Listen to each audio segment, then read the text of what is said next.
হচ্ছে চাষি ভাইদের নিজস্ব অনুষ্ঠান কিষাণ বাণী।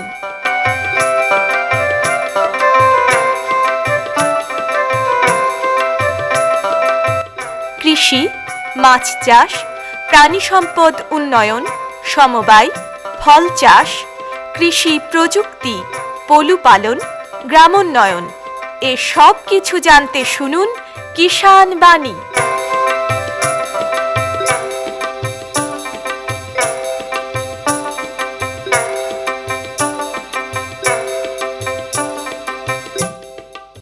শ্রোতা বন্ধুদের অনেক অনেক প্রীতি ও শুভেচ্ছা জানিয়ে শুরু করছি ভারত সরকারের কৃষি ও কৃষক কল্যাণ মন্ত্রকের কৃষি সহযোগ ও কৃষক কল্যাণ দপ্তরের সহায়তায় অনুষ্ঠান কিষাণ বাণী।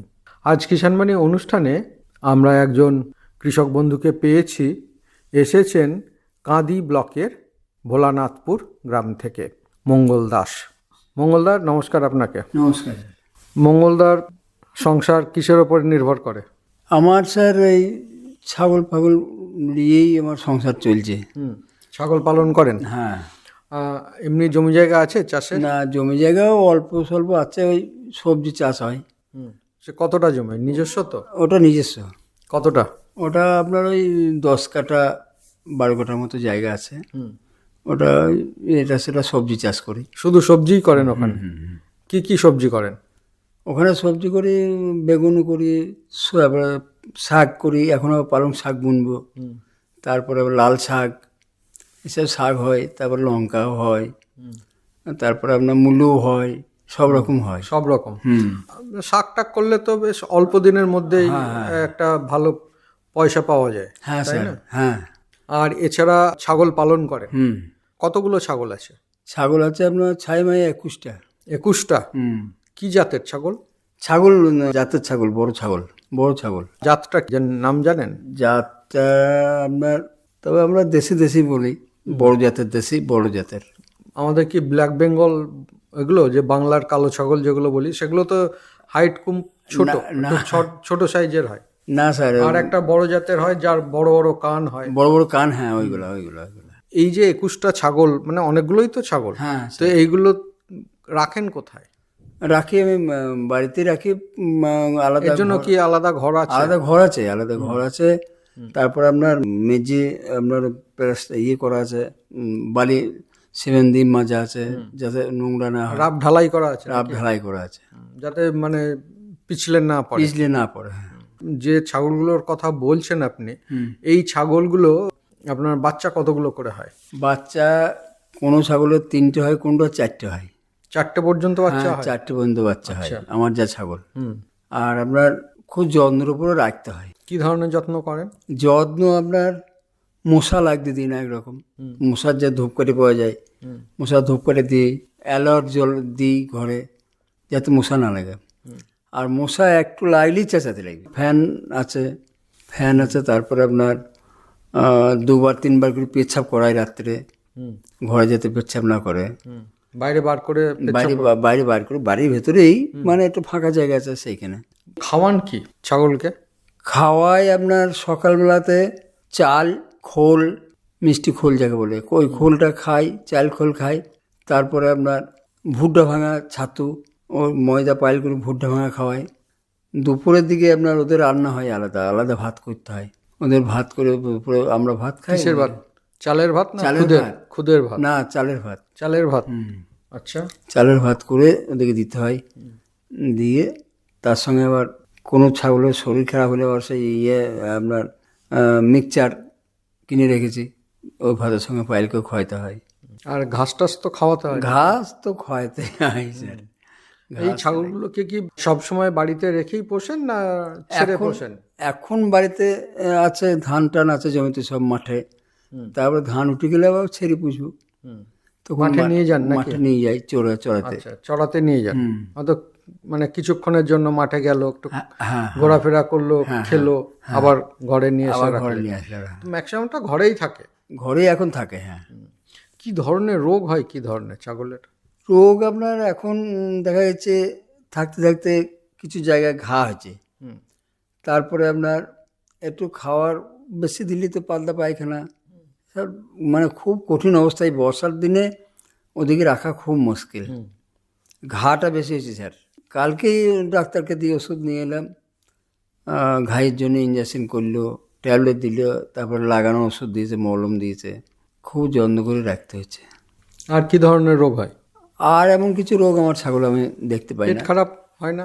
পেট খারাপটাই হয়, পেট খারাপ হলে পাতলা পায়খানাটা একটু হয়। তখন কি না, ডাক্তার কি ডাকতে হয় না? ডাক্তার ডাকিয়ে ওর ওষুধ দিয়ে রাখা আছে। এক ধরনের মিক্সচার যাকে বলে, হজমের মিক্সচার, সেই মিক্সচারটা পাতলা পায়খানা করলে একটু খাই দিই, দিলে পরে ঘন্টা দিক পরে এটা ঠিক হয়ে যায় একটু একটু করে আস্তে আস্তে।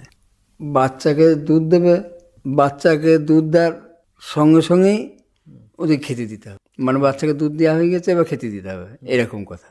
ঘাস যে খাওয়ান, ঘাসটা কি কেটে নিয়ে আসেন না কিনে নিয়ে আসেন? মাঠ থেকে কেটে নিয়ে আসতে হয়। কেটে নিয়ে আসতে হয়। প্রতিদিন খাওয়ান? প্রতিদিন হ্যাঁ। প্রতিদিন খাওয়াতে হয়। আর এমনি গাটা ধুয়ে দিতে হয় গরমকালে? হ্যাঁ, গরমকালে শ্যাম্পু দিয়ে গা ধুয়ে দিই, দিয়ে মাঠে ছেড়ে নিয়ে যেতাম। এখন আর মাঠে ছাড়ার বাগ নয়, যেহেতু এখন বাড়িতেই থাকে।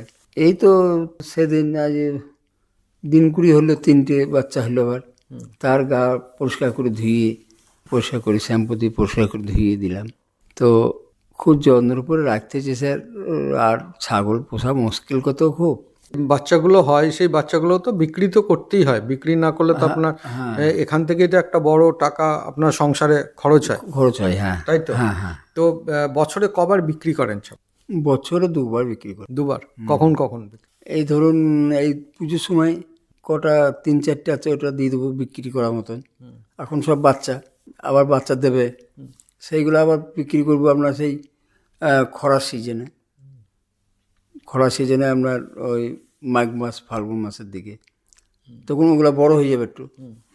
তো কতদিনের বাচ্চা বিক্রি করেন? ওই 6 মাসের। 6 মাসের?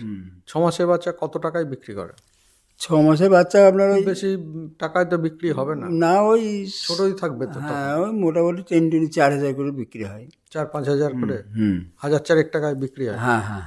হ্যাঁ। একটু বড় করে বিক্রি করতে পারলে তো আর একটু। বড় করে বিক্রি করবো স্যার, বদমাশি করতে লাগে, রাখতে পারি না, মারামারি করবি, ঝাঁটাপড়ি করবি, আর এদিকে অভাবে পড়ে যায় তো ঘরের সংসার। এটাও তো একটা ব্যাংকের মতনই, যে যখন দরকার হলো এটা দুটো ছাগলের বাচ্চাকে বিক্রি করলাম। হ্যাঁ স্যার। আর পাঁঠিগুলোকে কি বিক্রি করেন না রেখে দেন? পাঁঠিগুলো বিক্রি করে দিই। পাঁঠিও বিক্রি করে দেন? যেগুলো ভালো বড় সাইজের, যেগুলো ভালো হয় সেগুলো রেখে দিই পলব বাড়ানোর জন্য, তাহলে বিক্রি করে দিই। একটা বিজনেস টাইপের, যেখান থেকে আপনাকে অর্থ উপার্জন করতে হচ্ছে স্যার। মানে ক বিয়ান করে নেন ছাগলের? ওর মা দিকে আপনার 4 বিয়ান 5 বিয়ান করলেই দিয়ে তখন মা দিকে বিক্রি করে দিই। ততদিনে আবার যে ছোটগুলো থাকে সেগুলো আবার বড় হয়ে যায়। হ্যাঁ, এইভাবে মানে রোটেশনে চলছে। হ্যাঁ, রোটেশনে চলছে। খুব একটা অসুবিধা হয় না? খুব রোগ টোগ হলে মানে পাশে ডাক্তার পাওয়া যায়? ডাক্তার ফোন নাম্বার, ডাক্তার হ্যাঁ আমার বাড়ির পাশে পাওয়া যায়, একটুখানি দূরে, আর ফোন করলেই চলে আসে। আমি বাড়িতে থাকি চাই না থাকি, বাড়ি থেকে খবর দিলেই ও চলে আসবে। পয়সা করে দাবি করে না কিছু, ছাগল দেখে যায়, তারপর বাড়ি যেয়ে তখন ওকে পয়সা করে দিই। ভালো ব্যবহার করো, অনেকদিন ধরে তো পুষছি ছাগল, যার জন্য ও পয়সা করে খুব দাবি করে না। যে জমিটুকু আছে সেখানে তো আপনি সবজিও লাগান? হ্যাঁ স্যার, বললেন বিভিন্ন ধরনের সবজি লাগান। সব রকম সবজি। এখন কি আছে আপনার? এখন ওই জমিতে আছে আপনার কটা বেগুন গাছ আছে, ফুল ফুটতে লেগেছে, আর কটা মূল্য ফুল আছে, পালং শাকটা বুনবো, আর লাল শাক আছে। লাল শাকটা পুজোতে বিক্রি হবে, আর ওই পালং শাকটা এই এখন একটু বৃষ্টিটা কমে গেলে বুনে দেবো, ওটা 10-12 দিনের মধ্যে শাক হয়ে যাবে। শাক হয়ে যাবে? হ্যাঁ, মানে একদম পুজোতে বিক্রি করতে পারবেন? হ্যাঁ, আমার আর এই ছাগলের যে পায়খানাটা, ওইগুলোই আমি ওই জমিতে দিই, জৈব সার। এমনি তো রাসায়নিক সার ব্যবহার করেন? রাসায়নিক সার লাগে না স্যার, তাই আমার এই সারই খুব জোর, খুব ভালো কাজ হয়। ওগুলোকে গুঁড়ো করি। আচ্ছা, গুঁড়ো করে, শুকনো করে? হ্যাঁ, শুকনো করে গুঁড়ো করে জমিতে দিয়ে দিই, দারুণ ফসল হয়, শাক সবজি সবই হয়। কতটা করে রয়েছে মূল্য? কতটা আছে এখন? মূল্য আছে খানিকটা জায়গা। ওগুলো কি মানে খাওয়ার জন্য করে? খাওয়া হয়, কিছুটা বিক্রি হয়, খাওয়া হয়। আর লাল শাক খাওয়া হয়, এরকম বিক্রি হবে পুজোতে, বিক্রি করে দেবো। আর কি আছে, আর কি করেন? আর ওই বেগুনটা আছে, বেগুনটা ফুল ফুটতে লেগে যাবে, বেগুন কি চলে কি জাতের বেগুন? বেগুন ওই সাদা জাতের গোল। সাদা গোল। আচ্ছা, এই যে বেগুনটা ভালো। কাঁটা বেগুন কি নাকি? কাঁটা বেগুন, কাঁটা বেগুন। কাঁটা আছে? আচ্ছা, এটা মানে এখন সবে ফুল এসছে নাকি? এসেছে, হ্যাঁ, ফুল তার মানে এটা কি গোটা শীত ভরি তো আপনাকে বেগুন একবারে সেই চৈত্র মাস পর্যন্ত হবে। আর এই বেগুনটা কাঁটাটা কম, কিন্তু বেগুনটা গোল সাইজে মোটা হয়, সাদা, মিষ্টি খুব খেতে, দারুণ মিষ্টি। ফলন কেমন? ফলন আছে স্যার, এক ভুল তো ভালো ফলন হবে, তারপরে আস্তে আস্তে কমবে। সেই একটু খরা পড়ে গেলে তো কমবে, গরম পড়ে গেলে একটু কমে যাবে। হ্যাঁ, কমে যাবে। এখন শীতকালে একটু বেশ ভালোই ফলন দেবে। ভালোই ফলন দেবে। হ্যাঁ, এই করে মোটামুটি চলছে নাকি? এইভাবেই চলছে স্যার, কি করবো আর। আর এমনি সরকারি কোনো সাহায্য পান? না স্যার, সরকারি সাহায্য কিছু পাই কেসিসি আছে, কিষাণ ক্রেডিট কার্ড? না স্যার। জমি যেহেতু আছে, পিএম কিষাণ পান? পিএম কিষাণ সম্মান নিধি? করিনি, ফার্মে করতো, আমি যখন আর আমি পারিনি করতে, যার জন্য আর এখন আর হয়নি। জমিটা রেকর্ড নেই আপনার নামে? হ্যাঁ, তাহলে তো এটা অ্যাপ্লাই করলে তো আপনি অন্তত বছরে 6,000 টাকা পেতেন পিএম কিষাণ করলে। আর স্যার কেউ বলার মতো এটা কেউ নেই। কৃষি দপ্তরের সঙ্গে একটু যোগাযোগ করুন, কি কি লাগবে সেগুলো নিয়ে অনলাইনে অ্যাপ্লিকেশন করলেই তো গ্র্যান্ট হয়ে গেলে তো বছরে 6,000 টাকা 3টে কিস্তিতে আপনি পাবেন 2,000 টাকা করে, তাই না? অনেকটাই সুবিধে তো। অনেকটা সুবিধা স্যার। হ্যাঁ, তো যাই হোক, তাহলে বন্ধুরা, এতক্ষণ আমরা কাঁদি ব্লকের ভোলানাথপুর গ্রাম থেকে এসেছিলেন মঙ্গল দাস। সেই মঙ্গল দাসের আমরা ছাগ পালনের কথা শুনলাম। এর জন্য আমাদের তরফ থেকে এবং কৃষক বন্ধু, শ্রোতা বন্ধু প্রত্যেকের তরফ থেকে অসংখ্য ধন্যবাদ। নমস্কার। নমস্কার। আর সঙ্গে ছিলাম আমি কৃষ্ণেন্দু পাল। हर जोखिम से निकल कर फसल आए, सुरक्षित हो जाए, फसल बीमा से हर किसान अब आत्मनिर्भर हो जाए। संकट के समय प्रधानमंत्री फसल बीमा योजना किसानों के लिए वरदान है।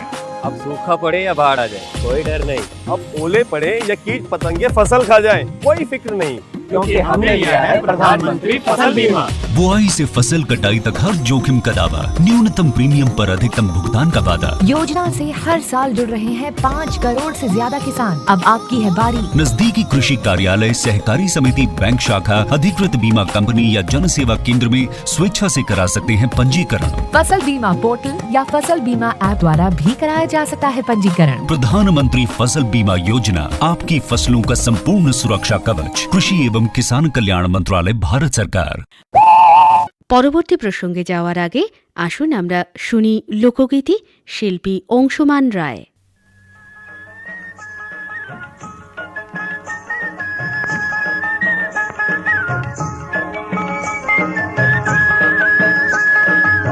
সাজে ফুটে ঝিঙা ফুল সকালে মলিন গো, সাজে ফুটে ঝিঙা ফুল সকালে মলিন গো, সাজে ফুটে ঝিঙা ফুল সকালে মলিন।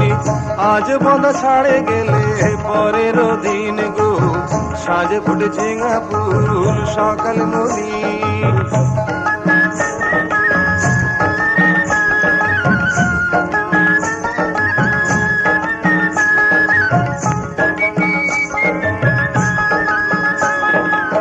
ঝিঙা ফুল লীল জাতি কুল গো, ঝিঙা ফুল লীল জাতি কুল গো, ঝিঙা ফুল লীল জাতি কুল।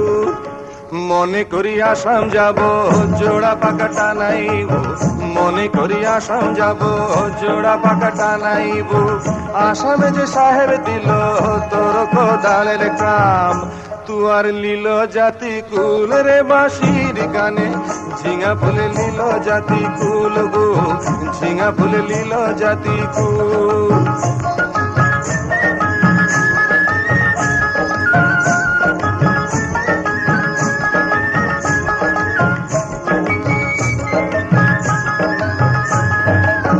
ঝিঙা ফুল লীল জাতি কুল গো, ঝিঙা ফুল লীল জাতি কুল। মনে করি আসাম যাব জোড়া পাকা টানাইব, মনে করি আসাম যাব জোড়া পাকা টানাইব।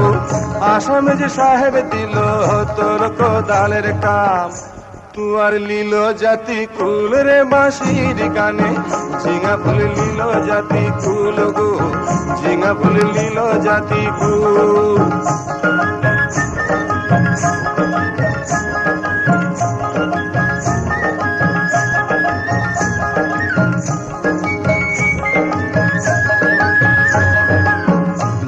ফুল কাকুড় ফুল দেনা গাথি মোকে ঝিঙা ফুল কাকুড় ফুল দেনা গাথি মোকে আর সকাল হলে দেখা করবো তোকে সাজে ফুটে ঝিঙা ফুল সকাল মলিন গো সাজে ফুটে ঝিঙা ফুল সকাল মলিন আজ বন্ধা ছাড়ে গেলে পরের দিন গো সাজে ফুটে ঝিঙা ফুল সকাল মলিন গো সাজে ফুটে ঝিঙা ফুল সকাল মলিন গো সাজে ফুটে ঝিঙা ফুল সকাল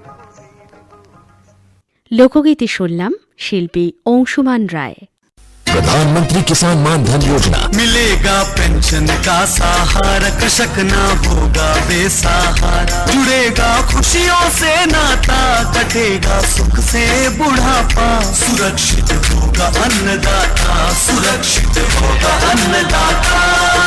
प्रधानमंत्री किसान मान धन योजना से लघु सीमांत किसानों का भविष्य होगा सुरक्षित और 60 वर्ष की आयु से 3,000 रूपए मासिक पेंशन होगी सुनिश्चित। 55 रूपए से 200 रूपए की मासिक किश्त देकर प्रवेश कर सकते हैं। 18 से 40 वर्ष तक के किसान इस अंशदायक योजना में सरकार देगी बराबर का योगदान। सभी किसान भाई बहन इस योजना के लाभ के लिए जन सेवा केंद्र में जाएं और अपना निःशुल्क नामांकन कराएं। प्रधानमंत्री किसान मान धन योजना अन्नदाता के परिश्रम को संबल पेंशन से सुरक्षित उनका कर। कृषि एवं किसान कल्याण मंत्रालय भारत सरकार द्वारा जनहित में जारी। এবারে স্টুডিওর বাইরে থেকে রেকর্ড করে আনা অনুষ্ঠান। বন্ধুরা, আজ আমরা এসে উপস্থিত হয়েছি মুর্শিদাবাদ জিয়াগঞ্জ ব্লকের তালপুকুর গ্রামে। আর এই গ্রামে এসেই আমরা মুখোমুখি হয়েছি বেশ কয়েকজন প্রগতিশীল কৃষক বন্ধুর সঙ্গে। তাদের চাষবাসের অভিজ্ঞতার কথা আমরা শুনবো। তার আগে একটু আমরা পরিচয় করে নিই। আপনার নাম? আমিনুল ইসলাম। আমিনুল ইসলাম। আপনার কোন গ্রামে বাড়ি? তালপুকুর। তালপুকুর। আপনার? আমার নাম হারিস শেখ, তালপুকুর বাড়ি। আপনার? মোহাম্মদ ইনসান মোল্লা, গ্রাম তালপুকুর। আপনার? আমার নাম মহসিন শেখ, আমার বাড়ি টিকটিপাড়া। আমার বাড়ি তালপুকুর নাফিকুল শেখ। আপনার? আমার তালপুকুর নজরুল শেখ। নজরুল শেখ। তার মানে আমরা বন্ধুরা বুঝতেই পারছেন অনেকজন আমরা কৃষক বন্ধুকে পেয়েছি। বিশেষ করে এনারা প্রত্যেকেই কিন্তু কলা চাষ করেন। তাদের এই কলা চাষের যে অভিজ্ঞতা, সেই অভিজ্ঞতার কথা শুনবো। আপনার জমি কতটা আছে? কতটা জমিতে কলা চাষ করেন? 1.5 বিঘা। 1.5 বিঘা। কি জাতের কলা করেন? এই এখন তুমি বলছো চাপা কলা। চাপা কলা। আপনার কি কলা? আমার সিঙ্গাপুরি আছে, চাপা আছে। চাপা দুটোই করেছেন? হ্যাঁ। আপনার? হ্যাঁ, 3 বিঘা চাপা কলা। 3 বিঘা চাপা কলা। আপনার কতটা আছে? আমার 2 বিঘা চাপা কলাই আছে। 2 বিঘা চাপা কলা। আপনার? আমার 15 বিঘা চাপা কলা আছে। চাপা কলা। আপনার? আমার 1.5 বিঘা মতন ওই একটা আছে বর্তমান আর একটা চাপা কলা। চাপা কলা মানে বর্তমান? বর্তমান। তো প্রত্যেককেই দেখছি চাপা কলা, কিন্তু এটা তো আগে ছিল না, চাপা কলার চাষটা ছিল না। আগে সবাই কিন্তু আমরা দেখেছি আগে সিঙ্গাপুরিটা করতো, সিঙ্গাপুরি বিভিন্ন জাতের সিঙ্গাপুরিগুলো করতো। হঠাৎ করে আপনার চাপা কলার দিকে এলেন কেন? এটা কত বছর ধরে বা এলেন কেন? চাপা কলার হচ্ছে একটু আগামী ফসলটা হয় উঠে। আগামী ফসল বলতে মানে অন্য ফসল থেকে একটু আগে উঠে। হ্যাঁ, মানে এটা কতদিন লাগে? এটা মোটামুটি 9 মাস ধরে, 8-9 মাস ধরেন। 8-9 মাস। মানে ওই সিঙ্গাপুরি একটু দেরি হয়। দেরি হয় মানে সিঙ্গাপুরির আগেই এটা উঠে যায়। আগে উঠে যায়, তাই তো নাকি? না না, সিঙ্গাপুরির আগে উঠবে না। সিঙ্গাপুরিটা সময় কম নেয়। সিঙ্গাপুরি তো 7 মাসে ফুলিয়ে যায়। সিঙ্গাপুরি 7 মাসে ফোলায়। 1 বছর সময় নেবে। চাপা 1 বছর সময়। 1 বছর? হ্যাঁ। মানে এর বিশেষ সুবিধা 1 বছরের মধ্যে মানে কাটা পড়ে যাবে আর কি। কাটা পড়ে যাবে মানে সলিড 1 বছর টাইম লাগবে। মানে কাঁদি বিক্রি করে দিতে হবে। 11 মাসে কাঁদি ভুঁই পরিষ্কার হয়ে যাবে। আচ্ছা, দিয়ে আবার নতুন করে গাছ ছাড়বে, যেগুলো দ্বিতীয় কাটের জন্য শুরু করবে। হ্যাঁ। আপনার কি মত? কেন চাপা কলাটা কেন করতে যাচ্ছেন? চাপা কলাটা এই জন্য করলাম যে আমাদের জমিটা খুব, মাঠের জমিটা পড়নটা খুব উঁচু না, নিচু। জমিতে জল জমে থাকে। একটু বেশি বর্ষা হলে জমিতে জল জমে যায়, কিন্তু জল জমার কারণে চাপা কলা ছাড়া অন্য কলা করলে গাছের ক্ষতি হয়ে যেত জলের কারণে, অতিরিক্ত বৃষ্টির কারণে। কিন্তু চাপা কলাটা বৃষ্টিটা সহ্য করতে পারে, মানে জল সহন করতে পারে নাকি? করতে পারে। ও জল জমিতে দাঁড়িয়ে থাকলেও চাপা কলা বেঁচে থাকতে পারে। বেঁচে থাকতে পারে। হ্যাঁ, ক্ষয়ক্ষতি খুব কম হয়। মানে এর কি মানে রোগ পোকার আক্রমণ কি কম নাকি? হ্যাঁ, এবছর এই যে ঘন ঘন ঝড় হওয়াতে যেগুলো আমাদের মুড়ি কলা ছিল সেই মুড়ি কলায় চরম ক্ষতি হয়ে গেছে। অতিরিক্ত ঝড়ে গাছকে পাক দিয়ে ভিতরে যে নতুন করে বাল বেড়ায় সেই ভিতরে বাল নষ্ট হয়ে অনেক গাছ বাজার মতো হয়ে যাচ্ছে, ছোট ছোট হলুদের মতো পাতা হয়ে অনেক গাছের ক্ষতি হয়ে গেছে। এই কলাটা আপনারা লাগিয়েছেন কখন? কলাটা লাগায় আপনার অঘ্রাণ পৌষ মাসে, তাহলে ঝড়টা পায় না। ঝড়টা পায় না, মানে ঝড়ের আগে, যাতে ঝড়ের একটা ক্ষতির সম্ভাবনা থাকে। হ্যাঁ, ঝড়ে তো ঝড়ের আগে ভেঙে যায় এমন গাছ ধরেন ফসল। অঘ্রাণ পৌষ মাসে লাগালে ধরেন আপনার ওই ঝড়ের আগে আগে বেচা কেনাটা হয়ে যায়। বলতে আপনার বৈশাখ মাসের আগে আগে হয়ে যায়। হ্যাঁ, আর মুড়ি রাখলে আবার ধরেন 6-7 মাসের মাথায় আবার ধরেন আবার ওই কান্দি পড়তে শুরু করে, ওই 11 মাসের ভিতরে 10 মাসের ভিতরে শেষ হয়ে যাবে। হ্যাঁ, তো এর জন্য আপনারা সারটা কি ব্যবহার করেন? মোটামুটি সারটা জৈব সার কিছু ব্যবহার করেন? না, জৈব সার বেশি ব্যবহার করি না। সব কি রাসায়নিক সার ব্যবহার? রাসায়নিক সার। আপনার কি সার ব্যবহার করেন? ওই একই ব্যাপার সব। জৈব সার কি পাওয়া যায় না নাকি? না, ওটা পাওয়া যায় না। গোবর সার দিই। মানে যখন প্রথম বাগান তৈরি করেন, কলা বাগান, তখন জৈব সারটা দেন? না, ওই লাগিয়েও দিয়ে দিই। লাগানোর পরেও দেন, তাই তো? হ্যাঁ। তো এই কতদিন পরে আপনাদের ওই মোচাটা পড়তে থাকে? আপনার 7 মাস লাগে, 6-7 মাসের মধ্যে। এর মাঝখানে কি পরিচর্যা করেন? এর মাঝখানে ধরেন ওই গাছ মোটা করার জন্যে করতে হয়, আপনার ভালো সার দিতে হয়, 10-26 সার, ডিএপি। হ্যাঁ, কেউ মিক্সচার দেয়, খরা মেলে জল দিতে হয়। হ্যাঁ, এইসব করতে হয়, গাছের বডিটা করতে হয়। তারপরে আপনার ওই যে অনুখাদ্য দিতে হয়। হ্যাঁ, এইসব দিতে হয়। সেটা কখন দেন? ওটা আপনার ওই চারা লাগার আপনার 3 মাসের মাথায় কি 4 মাসের মাথায়। এখন সব রকম সার দেওয়া হয়ে গেছে, এখন ধরেন মোচা চলে এসছে, সব চলে আসছে কান্দি। এখন কাঁদি পড়তে শুরু করে দিয়েছে মুড়ি গাছ ওটা। আর নতুন গাছের দেরি হবে, এখন দেরি হবে। ওটা আপনার শ্রাবণ মাস ছাড়া দেখা দেবে না। আর আমাদের মুড়ি এটা ধরেন সব কান্দি পড়তে লেগেছে। এই যে আপনাদের কাঁদি পড়ছে, ধরুন এই কাঁদি যে মোচা, এই মানে মোচাটা কেটে নেওয়ার পর থেকে মানে কলাটা পাকতে কতদিন সময় লাগে? 3 মাস। মাস 3 লাগবে পুষ্ট হতে তৈরি হতে। মালটা কাঁচাই বিক্রি করা হয়, ওই চাপা কলাটা কাঁচা কেটেই বিক্রি করা হয়। হ্যাঁ, পাকিয়ে না। গাড়ি পাঠিয়ে আসে, সব বাইরের পাঠিয়ে আসে, জমি থেকে কেটে ধরেন কাঁদি বিক্রি হয়ে যায়। তো ওই মাস 2 মাস 2.5 মাস 3 মাস লাগবে তৈরি হতে একদম পুরোপুরি। মানে আপনারা বোঝেন কি করে যে এই কলাটা এখন বিক্রির সময় হয়েছে, তৈরি হয়ে গেছে? ওই কলার দেখে, কান্দি দেখে বোঝা যায়।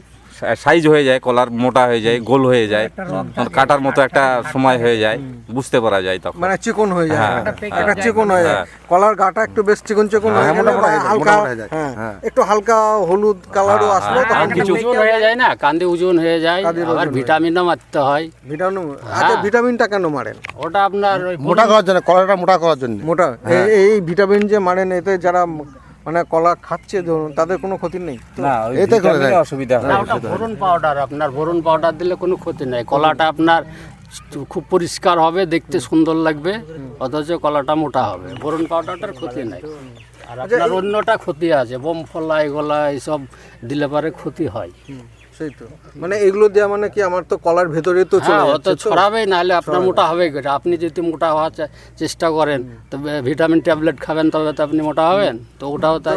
এতে কি কলার স্বাদ কি হেরফের হতে পারে? না, ওই বোরন পাউডার মারলে কলার কোনো অসুবিধা নাই, কোনো অসুবিধা নাই, ক্ষতির কোনো ব্যাপার নাই। কিন্তু কলাটা মানে চিকন হয়, মোটা হয়, দেখতে সুন্দর, দেখতে ভালো লাগে, খরিদ্দারে ধরবে। আপনারা এই কলাটা মানে বিক্রি করেন কোথায়, বাজার কোথায় পান? কলাটা আমাদের জমিতে গাড়ি পাটি পাইকারদার আসে, জমির পজিশন দেখে, আপনার গাছ দেখে, কান্দি দেখে, দেখার পরে ঠিকে কিনে নেয়। আর হ্যাঁ কান্ধি হিসাবে অনেক সময় বাইরেকার পার্টি এসে জমি দেখে মাল দেখে দাম করে কান্ধি হিসাবে কিনে গাড়ি লোড করে বাইরে নিয়ে চলে যায়। বাইরে নিয়ে চলে, মানে আপনার বিক্রি করতে কোনো অসুবিধা হয় না? বিক্রি করতে কোনো অসুবিধা হয় কোনো অসুবিধা হয় না। বেশ, আপনাদের প্রত্যেকেরই আমরা কলা চাষের যে আপনাদের যে অভিজ্ঞতা, সেই অভিজ্ঞতার কথা আমরা শুনলাম।